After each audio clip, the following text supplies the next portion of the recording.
Hello and welcome to World Insight with Tian Wei, coming to you live from Beijing on CGTN. Coming up on today's program, this year's ASEAN and East Asia summits are convening in Manila. Have the U.S. or China shed light on their regional strategies at these meetings? I speak earlier with Hong Kong Chief Executive Carrie. She explains how Hong Kong can cooperate with its neighbors to achieve prosperity and better lives for the people in Hong Kong. We begin today's program in the Philippine capital, Manila, where the ASEAN Summit is ongoing. Chinese Premier Li Keqiang has attended the ASEAN +3 Summit and the East Asia Summit. The 10+3 cooperation is the main channel for promoting a shared East Asian economy, and the East Asia Summit served as a forum for dialogue on broad strategic issues relevant to the region. Chinese Premier Li weighed in on the current regional economic and political situation. Before our discussion about the output of these meetings, let's take a look at this. 10+3. That involves the leaders of all 10 ASEAN countries, plus representatives from China, Japan, and South Korea. Premier Li Keqiang is calling for quicker negotiations in the China-Japan-South Korea Free Trade Agreement to advance the East Asia Economic Community and to integrate East and Southeast Asia's diverse economies into a single market. We are still seeing a mixed picture of the world economic recovery. Deglobalization and protectionism are on the rise. Cross-border regional issues are emerging, and this has presented challenges to us. I hope that through this summit, we can build a consensus and send a positive signal that we firmly support regional integration and advance the East Asia Economic Community. As the world's most dynamic and promising regions in terms of development, East Asia accounted for 44% of global economic growth last year. Premier Li said establishing an East Asia Economic Community is a strategic goal of the 10+3 cooperation and accords with the long-term and fundamental interests of the people in the region. Other leaders at the meeting have supported Li's proposal. In 1999, we used the power of solidarity and overcame the financial crisis. Let us create a vision for the East Asian community of peace, prosperity, and progress. Let us overcome the complex challenges, including protectionist and self-centered approaches, aging, and climate change. Premier Li also touched on the progress made on the South China Sea issue, saying negotiations over the Code of Conduct can now move forward after an agreement between China and ASEAN. He reiterated China's commitment to resolve disputes peacefully and with the parties directly involved. And for more on the ASEAN Summit and the East Asia Summit, we are now joined in our Beijing studio Zhang Jianping, who is Director General with the Center for Regional Cooperation at the Chinese Academy of International Trade and Economic Cooperation. In Singapore, we are joined by Tian Wei, who is a Adjunct Research Fellow at National University of Singapore. Coming to Washington, D.C. studio and joining us now, we have Mark Milley, Vice President of the Policy at the U.S. ASEAN Business Council. I want to welcome the three of you, gentlemen. First of all, Mr. Milley, many are looking at President Trump's visit to Asia-Pacific region this time. Much has he achieved during the ASEAN Summit and also the East Asia Summit? Well, I think by most of the accounts here in the Washington area, people are somewhat relieved that the trip seemed to have gone pretty smoothly with no major sort of, diplomatic breaks or occurrences. I think also, given the kind of uncertainty that has existed around sort of the direction of U.S. Economic policy globally and towards Asia, I think the President's various speeches have sent a very clear signal as to where the Trump administration is moving in terms of how it wants to engage Asia. Yes, indeed. At the same time, Chinese also sent its own delegations. And of course, it is also headed by Chinese Premier Li Keqiang. And what has been the outcome so far for the Chinese side this year? Yeah, I think that this year between China and ASEAN, we have achieved a lot. the most important thing that is the Belt and Road Initiative Forum, and all of those ASEAN economies supporting China's initiative, and also have their own, planning strategy to connect with BRI. And the second big event that is COC. Code of conduct, in South China Sea issues. So this is a fundamental, framework document between two sides. That means the next step, we may explore further our, so-called agreement, document, Right. and then that will be the foundation for, South China Sea issues. Of course, there's also RCEP, which many of the ASEAN countries participating of course, that's as well. thing. Of course, at this point, we don't have the deadline yet people we know are working quite hard on this. Mr. Lim, in Singapore, how do you see, leaders coming from China, from the United States this time, all present? Eventually, how would you assess this year's ASEAN Summit and also East Asia meeting as well? This is a very important summit because ASEAN has just reached 50 years old, so it's a milestone in terms of organizational goals.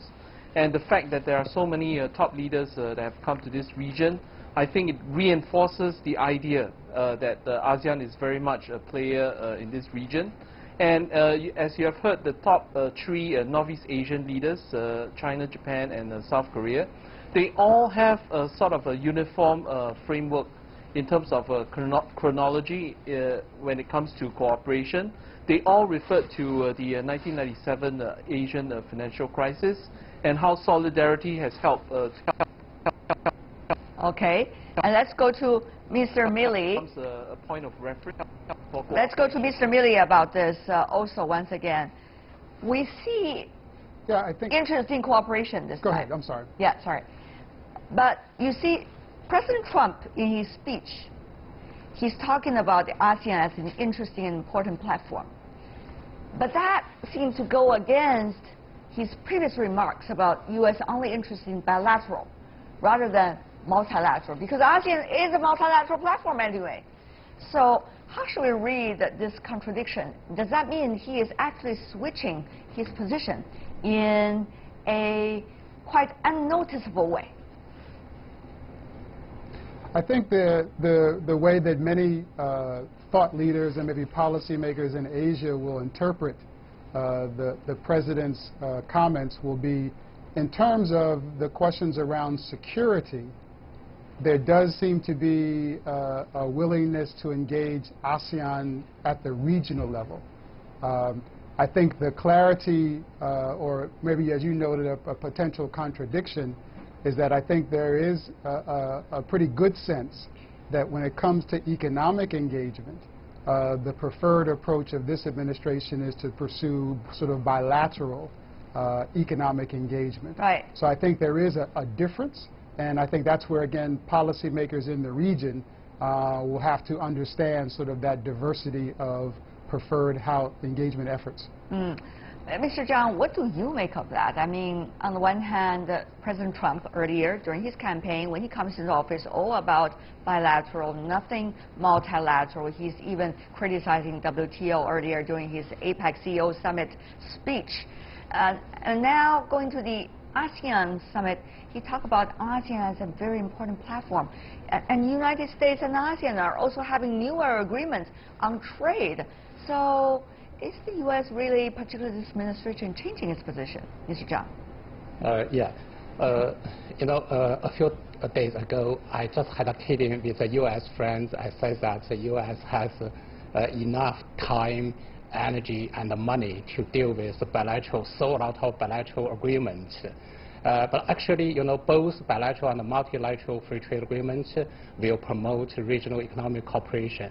The problem is that if you want to talk in more and more bilateral free trade agreements, that means you have to take a lot of time and money.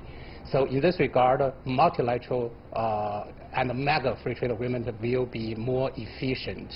So for between the U.S. and ASEAN countries, some of them have bilateral free trade agreements, some of them still has not. So in the near future, I'm afraid that the Trump administration still will focusing on bilateral instead of multilateral.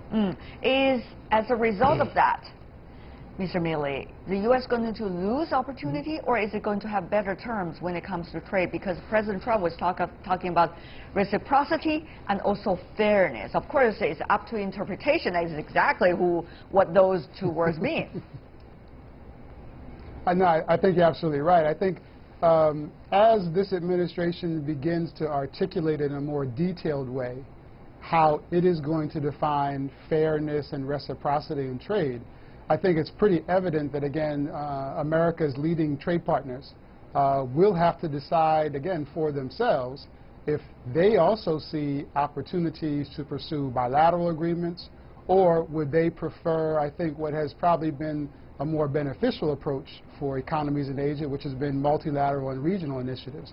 It's pretty clear from the fact that the 11 nations that are part of the old TPP, but now CPTPP, yes, to be able to reach an agreement to move forward with that process kind of signals that, at least for those 11 nations, there is a continued preference for more plurilateral trade liberalization efforts as opposed to bilateral efforts. And as you indicated earlier, depending upon how ASEAN and its +6 partners, including China, Japan, and South Korea, can move forward with the RCEP negotiations in 2018, I think that also may signal that many economies in Asia still have a preference for sort of multilateral or plurilateral arrangements as opposed to bilateral arrangements. Mr. Zhang, I was at the APEC meeting, including the APEC CEO Summit. You did hear President Trump talking about bilateral only and criticizing other countries not opening the door to the American businesses. But at the same time, you also noticed that, you know, it is business as usual. No matter what the U.S. president said, the others just go ahead and do as they plan, you know. So it's kind of interesting, an atmosphere there. The question really is, in people's mind, not many dare to ask, but the ultimate question is, does the United States still going to matter in the region? Is it still really going to be as relevant as it used to be? If not, to what degree is not? And what would that mean to America when it comes to their trading capabilities, when it comes to their relations with China, particularly in the region? Mr. Zhang, Chinese perspective. Even if Trump, insisting on those bilateral relationship, but I still believe that U.S. has, very important, influential, very important impact on the region, especially if you look at the diplomatic relationship, trade relationship, investment relationship between the U.S. and other countries in the region. I do believe that. But on the other hand, I'm afraid, personally, I think that Trump maybe has his own plan. For example, by bilateral free trade agreements, even if that will take time, but they will chase much more benefit for the U.S. On the other hand, for those, for example, TPP 11 countries, actually they still have their desire for the U.S. back on the track. So in this regard, actually, the U.S. still not, leaving TPP track fully. Yeah. So maybe after, several years, it would be very possible, the U.S. will be back on that track. Mr. Milley, you were smiling earlier, and there is a talk like that, saying, well, probably the United States, even with the president not necessarily being praised all over the world, but does pose a more flexible way of dealing its trade issues.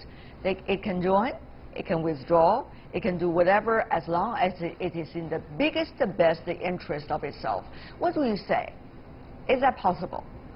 What I think is the one thing we know about our system is that while oftentimes a political candidate during a campaign can make very large pronouncements. But once that candidate becomes sort of the head of state, the realities of our system where you have a Congress that also has a very powerful role in our Constitution around matters of trade also then becomes the reality. So I think that really at the end of the day it's going to be something in the middle. I know many of the policymakers in Asia are very much watching the processes around the NAFTA modernization effort, and also some of the bilateral conversations between the U.S. government and the government of Korea around the bilateral free trade agreement between those two countries.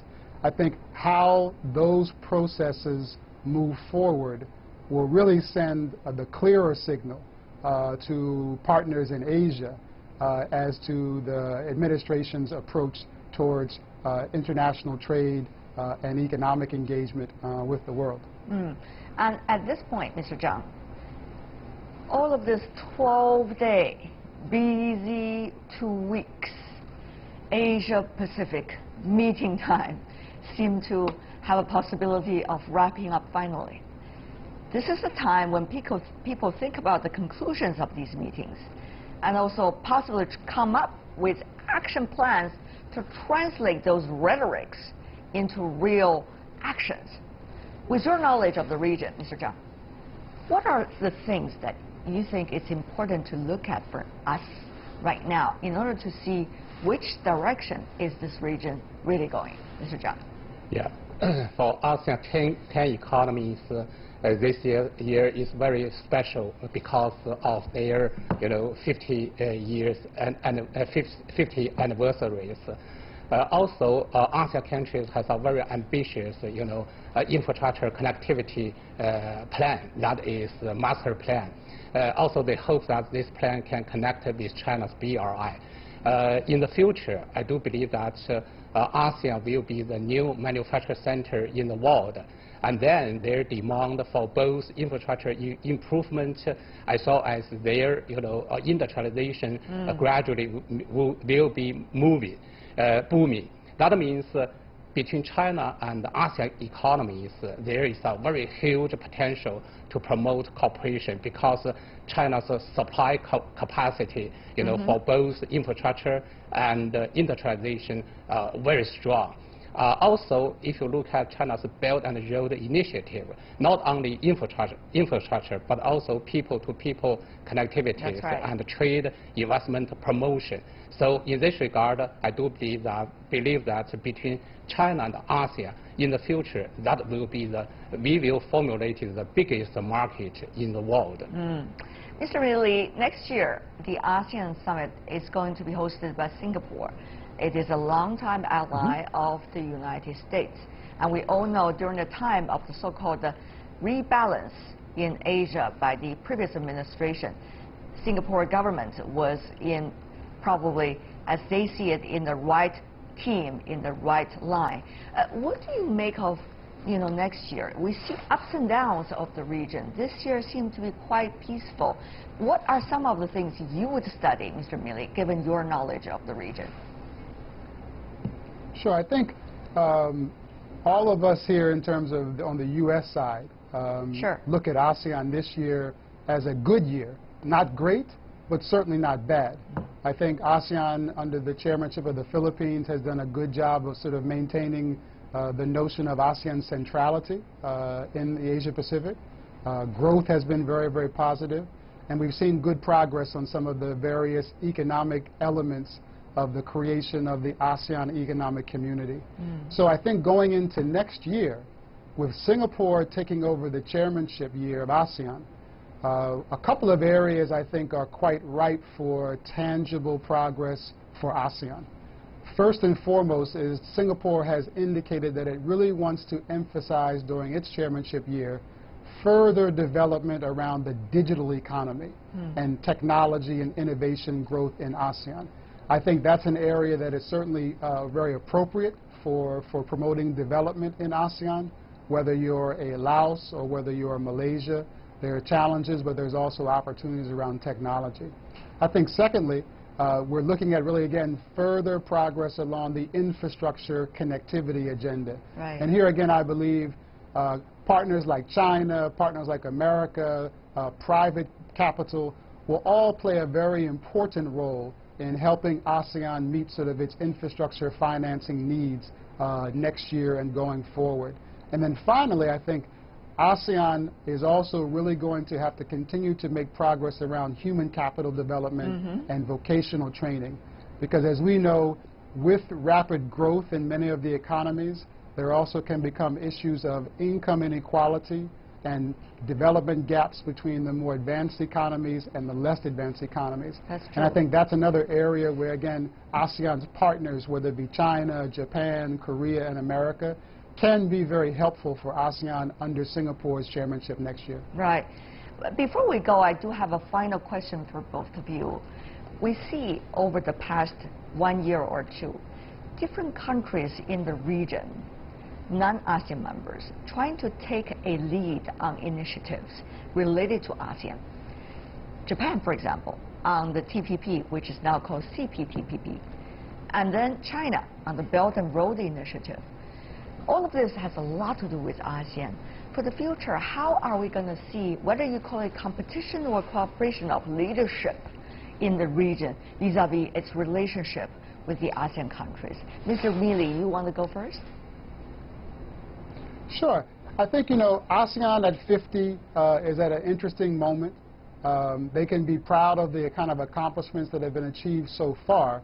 But I think looking ahead, there are going to be some opportunities to really deepen economic cooperation, coordination, and ultimately try to move forward towards deeper regional economic integration. I see. I think for ASEAN to really play the kind of role that it has played historically in the region, it's going to be a bit more important for the leaders of the 10 countries to perhaps be a bit more politically focused on the regional economic integration agenda itself, and there's also this notion of ASEAN centrality. I think that'll be very, very critical going forward.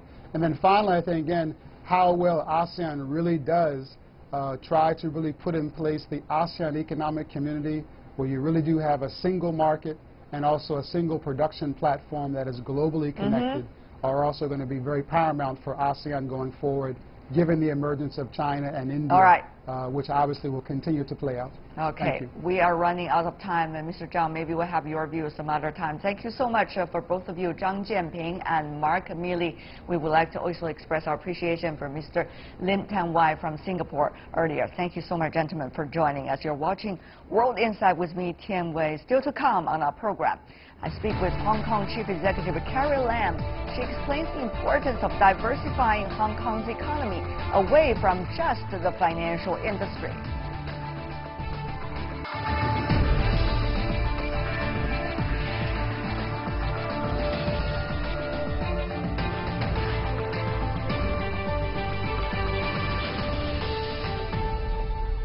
Welcome back. You're still watching World Insight with me, Tian Wei, coming to you Monday to Friday on CGTN. The Asia-Pacific region has become the engine of the world economic growth, bursting with vitality and potential and positively more dramatic changes. What role will governments play? Carrie Lam, the new chief executive of Hong Kong, has been pondering this question since she took office a few months ago. In an exclusive I had with her on the sidelines of the APEC Economic Leaders Meeting in Da Nang, Vietnam, she briefed me on Hong Kong's bilateral free trade agreement with ASEAN. But she also explained her desire to translate Hong Kong's great budget surplus and positive regional development into societal satisfaction and certainly long-term growth. Carrie Lam has dedicated the past 37 years to serving the people of Hong Kong. Lam became a civil servant in Hong Kong in 1980 after obtaining her Bachelor of Social Science degree from the University of Hong Kong. She became a key official in 2007 when she was appointed Secretary for the Development Bureau. During her service, she earned a reputation as a tough fighter for her handling of the Queen's Pier demolition.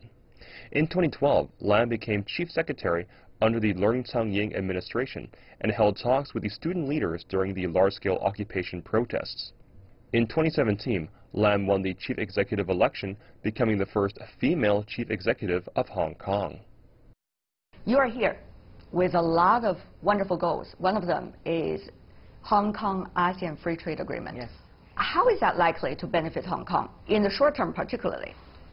Well, first of all, Hong Kong is a founding member of the World Trade Organization, so we are a very strong supporter of the multilateral trading system. But having said that, there are still benefits and advantages in entering into bilateral and plurilateral arrangements. So we have signed a few FTAs in recent years, and of course, you know, the ASEAN region is Hong Kong's second largest trading partner in terms of goods and fourth largest in terms of services. And this $105 billion, that's a lot. This FTA is also complemented by an investment agreement. So we are seeing a lot more Hong Kong investors going into some of the ASEAN countries. So to have an FTA in place will provide that sort of market access, certainty, and also some dispute resolution arrangements which will be beneficial to both parties. You've got a lot of good news, in fact, Madam Chief Executive, because the very first quarter of this year, your economic performance in Hong Kong has exceeded the earlier record for 6 years. That's really good news. You also got a lot of other things going on with the Zhugang Bridge, right? That is linking Hong Kong with Macau and Zhuhai, and also the Greater Bay Area as well. So all of these put together, what kind of goals are you supposed to achieve with all these good messages? My goal and my strategy is really to diversify Hong Kong's economy. So on the one hand, we need to consolidate and strengthen Hong Kong's traditional industries. So it would be financial services, trading and logistics, professional services, and tourism. But we must find new engines for economic growth. So I have identified innovation and technology as well as creative industries as the new sectors that we want to press ahead in order to provide more opportunities for our young people. But looking at the speech you gave about your agenda for the next few years, you talk about tax cuts, profit tax cuts. You talk about giving people monthly transportation fees. And you're also talking about providing more services to the people. Sounds great. But where does the money come from? I mean, first of all, you need to provide people with all of these subsidies and help. And on the other hand, you need to develop new economy, which also need investment. So how would all of these things be done at the same time? Do you have, as chief executive, enough money in your pocket? At the moment and in the foreseeable future, Hong Kong has very strong fiscal strengths, and that is really the envy of many people. We don't have any foreign debt. Okay, we have issue a number of bonds, but that's really to enrich the bond market. We don't need to borrow money, and we are able to sustain our very extensive education, medical, and social services program, because it is very important. I just attended the APEC economic leaders meeting. Almost every leader, including President Xi Jinping, has been talking about inclusive growth. So in growing the economy, we must make sure that everyone in society is able to benefit from the growth. So in the words of President Xi, no one should be left behind. So for those who are unable to help themselves, who are of lower skills and lower level of education, it is for the government to provide the needed support. So an extensive social program which we could afford is something I think is what a responsible government should do. But at the same time, we should grow our economy so that we have more money. When you talk about benefit the people, land reclamation projects are the things that you are doing. Try to provide housing for the really middle class or lower middle class.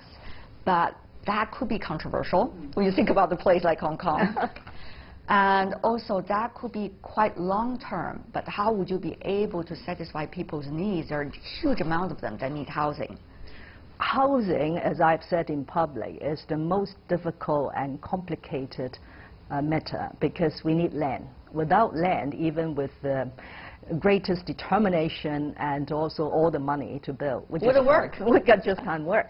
So I have given my government and also the community, say, around 12 to 18 months to have an extensive debate on where we should find the land.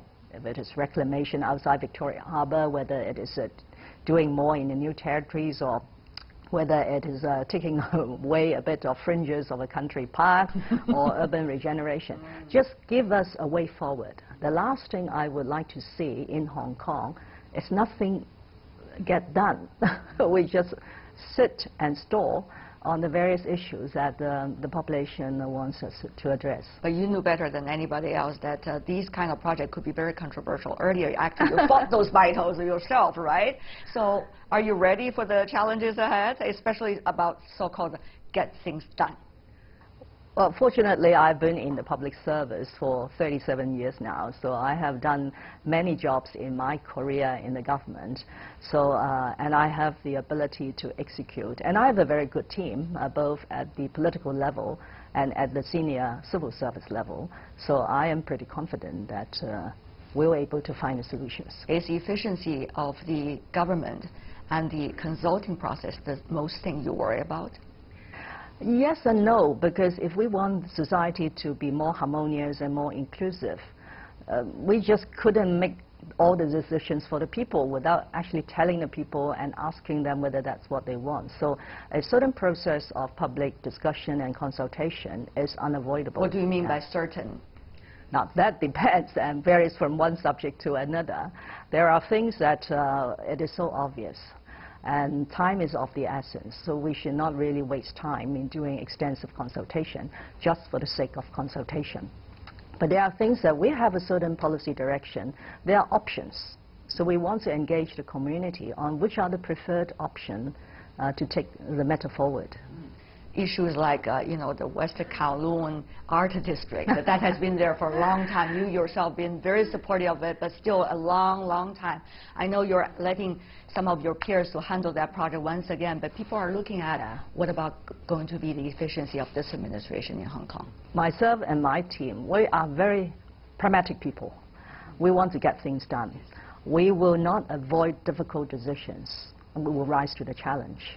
I think that is really the motivating force for us to continue to serve in a pretty complicated Hong Kong situation.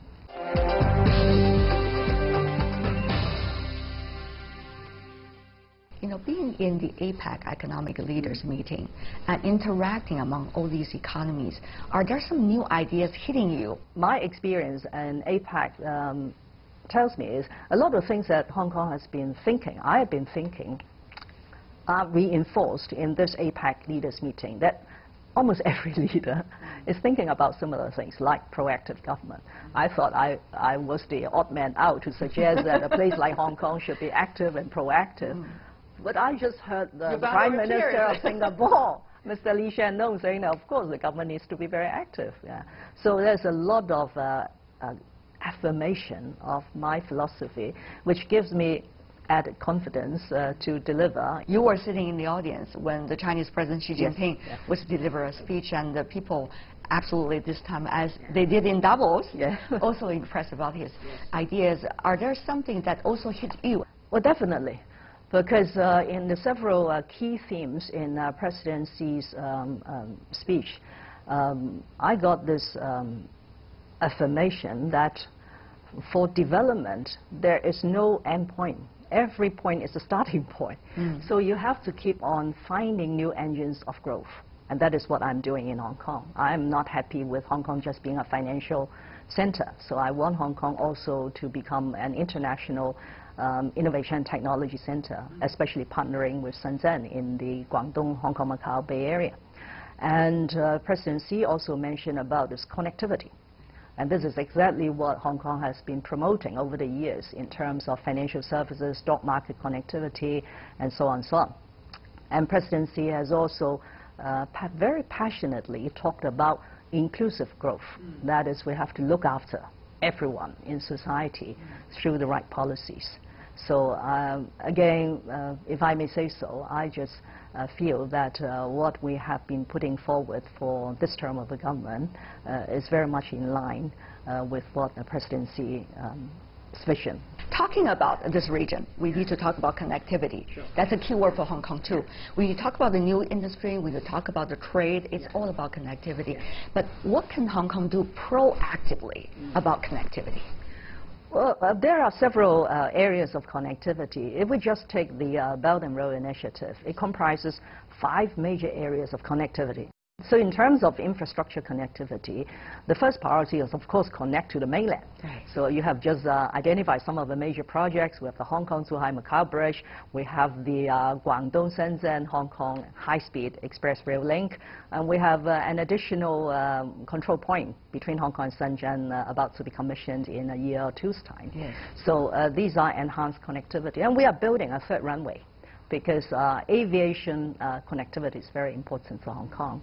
The second area is, of course, in financial services, which we are very strong, accounting for some 18% of our GDP. So we are working with other financial centers in terms of development of fintech. We want to do more on the green financing. So next year, my government will issue green bonds contributing to climate change. Yes. And then the most interesting thing is about people-to-people connectivity. If you want to do trade, investment, cultural cooperation, you still need to have this people-to-people bond. And Hong Kong is very well positioned. We are always described as the East meets the West. and we are a very cosmopolitan city.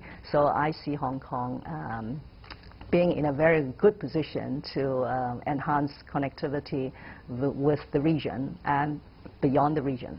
I certainly understand your confidence as the chief executive of Hong Kong to say that, but on the other hand, you do see your neighbors, Guangdong, Shenzhen, some of the other places on the mainland are really developing fast. Shenzhen even claiming to exceed the GDP of Singapore, So, Madam Chief Executive, when you look at that competition, and when you look at, the mentalities going on in Hong Kong and the atmosphere, how do you balance? As you know, I just started a 5-year term, and in this term, and during my election campaign, I have acknowledged this competition coming from countries in the region and mainland cities. So I made it very clear to my colleagues and to the community that we need to adopt some new vision. We need to be more proactive as a government. Yes. And we need to have a new philosophy in investing in Hong Kong so as to make our economy more competitive. What is that new philosophy you're talking about? A new fiscal philosophy is a willingness to spending in areas which will raise Hong Kong's competitiveness. So you just mentioned about GDP and about tax. I have announced 2 tax concessions measures. It will mean collecting less revenue, but I'm confident that it will help to raise Hong Kong's competitiveness. Hong Kong is part of China, of course. Yes. And you're appointed by the Chinese central government.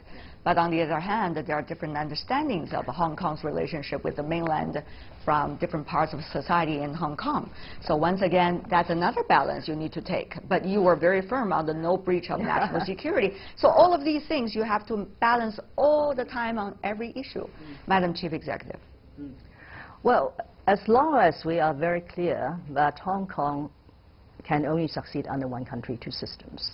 If Hong Kong wants to continue to be prosperous, it has to be one country, 2 systems. Then we will be able to strike this needed balance. And in the words of President Xi, this comprehensive jurisdiction of the country over the special administrative region and this high degree of autonomy of Hong Kong being a special administrative region are not contradictory. They should be in a form of organic interaction. I love that word, organic interaction. It's a living process. So now that I'm having this due responsibility and accountability to the people of Hong Kong and to the Central People's Government, I certainly will do my best in ensuring that this interaction is a very positive and constructive one.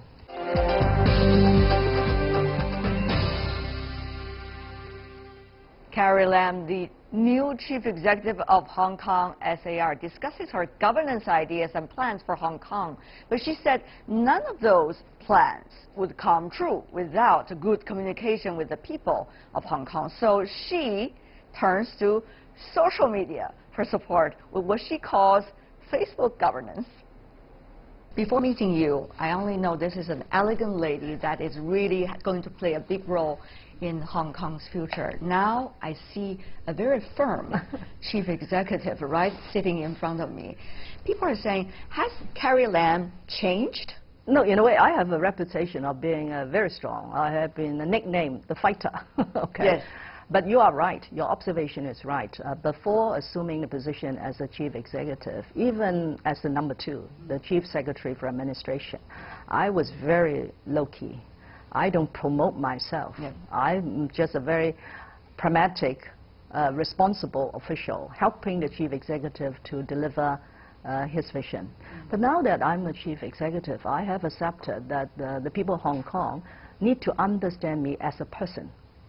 So I have been doing my Facebook and using social media and all sorts of things to communicate. Did you enjoy it?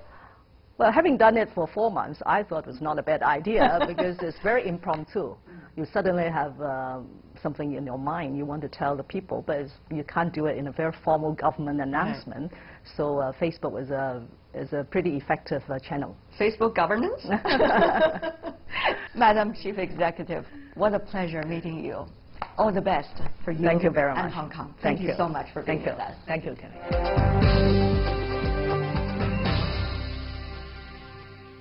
Carrie Lam, the new Chief Executive of Hong Kong SAR, discussing her ideas. And in an exclusive interview on the sideline of the APEC Economic Leaders Meeting, it's very clear from the recently concluded APEC meetings that political leadership is going through some profound changes. I hope this conversation with Carrie Lam will illuminate both the realities and the trends. And that is all the time we have for today. If you'd like to see more, try to find us World Insight CGTN into your search engine or check out our YouTube channel. You can also follow us on Twitter, Facebook, and Sina Weibo. From me, Tian Wei, and everyone on the World Insight team, thanks for watching. Tune in again next time for insights across China and around the world. Good night.